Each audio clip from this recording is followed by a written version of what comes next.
Bureaucrats भी गलत है, जजेस भी गलत है, मुस्लिम पर्सनल लॉ बोर्ड हर चीज में सही है। डॉक्टर आनंद रंगनाथन, ब्यूरोक्रेट्स गलत है, everybody else is wrong. Dr. Anand Ranganathan, only the Muslim Personal Law Board and Mr. Asaduddin Owaisi are people who have the correct views in this country. Respond to Mr. Varis Pathan. Yes, Navika वारिस पठान साहब, जिनकी मैं इज्जत करता हूं, आप उनकी जरा सोच देखिए। According to him, once a masjid is always a masjid, but once a temple is not always a temple. Even though a temple was standing there, was demolished to make a masjid, but that masjid will remain a masjid. But a temple will not always be a temple.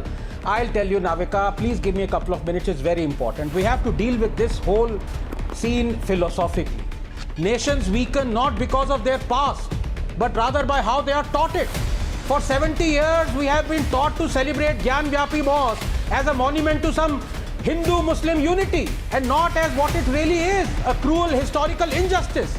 Because for 70 years we have been taught to forget cruel historical injustices. From Somnath to Kashi Vishwanath, Babarpur to Bakhtiyarpur, from Allahabad to Aurangabad, these injustices have been deliberately made visible as though to lionize the debasement, celebrate the humiliation. And the irony is that the same people who have taught us this, drilled this self-loathing in us, these same people want others to fight historical injustices around the world. They condemn barbarians of the West hitherto worshipped, like the Confederacy generals, Rhodes, Churchill, Pizarro, Murray, Colston, Leopold. They celebrate the roads and buildings being renamed, their statues being brought down. But here in India, this same set of chauthi-failed leftists and bigots eulogize barbarians like Tipu, Aurangzeb, Babar, Khilji. They celebrate the destruction of Kashi, Mathura, Ayodhya, Martand. It is a heady mix of hatred for Hinduism and love for jihadism. Hatred for India and love for its breakup. Navika, to me, the mark of a civilization is this unquenchable thirst to demand justice for your ancestors, to correct a historical wrong. For that exemplifies a continuity, an idea, a memory that can never be erased, that is worth fighting for and preserving. It makes justice greater than the sum of its parts, Navika, and that is why civilizations are not fleeting like empires. That is why history is a medicine, catharsis is a cure. The concept of justice is like memory. It keeps getting passed on until realized. If an image could speak a million words today, it would be that of that Gyan Vyapi Mosque built atop the grand Kashi Vishwanath temple, demolished by the monster Aurangzeb. If orphan stones could speak and not just weep, their stories they would tell. If we weren't fearful of our past, the future we would have. Navika, please give me 20 seconds, I beg it. Why shouldn't Kashi Vishwanath be washed of the sins the tyrants committed on it? Alas, history written by the victors is peddled by the vanquished, and we remain vanquished. The virtue-signaling Supreme Court, in its Ayodhya judgment, willfully ratified the Places of Worship Act 1991 that obligates maintaining all religious places as they were on August 15, 1947. Historical injustice of Kashi can now never be addressed unless Parliament overrides both the 1991 Act and the SC judgment. In a just world, our Parliament and our Supreme Court wouldn't have done this. A legal recourse to correct historical injustices cannot come before Places of Worship Act से पहले ही आपने कह दिया सब कुछ fraud है. Atikur Rahman, you're a scholar. I'm saying that if there are legal rights, please, explore all legal rights that are available to you. But to begin from the premise that everything in this country that is done against, a mosque because there is a petitioner is a fraud now. The Supreme Court verdict on Ayodhya Mandir, Ram Mandir is also a fraud.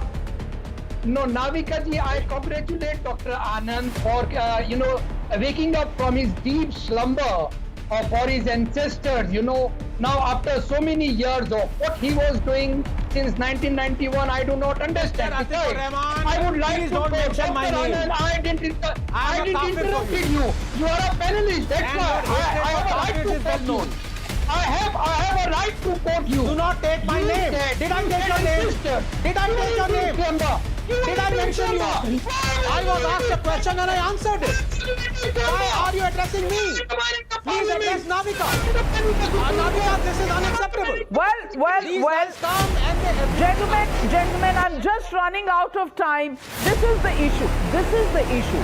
The minute there is a dispute and the dispute is heard by a court and the court says even the archaeological survey, which is a national institution which looks into these things, should come into the picture, there is a hue and cry that has broken out. and then they will say this is communalism. Mosque will always be a mosque is not communalism. But a temple stood where a mosque stands today, that is communal. Ladies and gentlemen, I just want to ask you one question. What is justice in all of this? Is a court of law supposed to give you justice, or is justice to be made by those who run political outfits? That's the real question. Thank you very much, ladies and gentlemen, for joining me on this very emotive issue. Good night. I'll see you tomorrow once again on. I want to complete my point. Yeah, good evening, Rahul. No, Mr. Rahul, Shamsheer, please, you would have to wait as I was waiting patiently, listening to you. Thank you very much. Rahul, could you please mute both Mr. Shamsheer and Atikur Rahman, if you don't mind? Because I'm sure I'm going to be interrupted. No, you're not going to be interrupted. Make your point, Dr. Anand Ranganathan. We have given them Right, freedom so of before speech. I have my couple of minutes, They have Rahul, abused the freedom of speech by suggesting today that they stand for an act of bigotry. Now, I don't know. We are still a very tolerant country. Nothing will come of this. But Dr. Anand Ranganathan, no one is going to muzzle you. Speak. Speak. Thank you very much. Thank you. Before I come to the thrust of my thesis, especially on AIMPLB, just because one of your panelists, Mr. Atikur Rahman, said that today is defilement of Tagore's India, Tagore's thoughts. So let me quote verbatim Tagore's thoughts. These are taken from original works of Rabindranath Tagore, volume 24, page 375, Vishwa Bharati, 1982. And I'm quoting Rabindranath Tagore, Gurudev. There are two religions on earth which have distinct enmity against all other religions.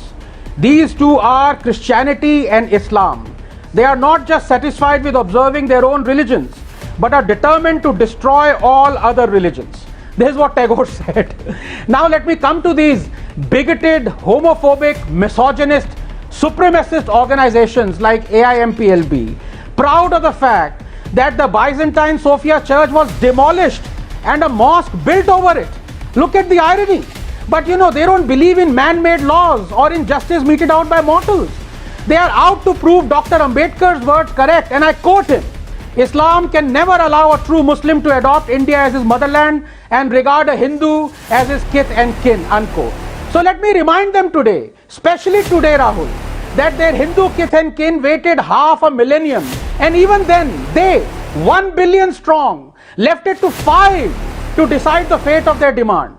They made sure India wrote her history with the grammar of justice, not anarchy. But at one level, MPLB's tweet made me think of a philosophical conundrum. Should a judge be the product of the society, or should a society be the product of the judge? As I said, 5 judges took the call. The alternative was for 1 billion Hindus to take it, but that did not happen. Likewise, 5 judges abolished the cruel triple talaq.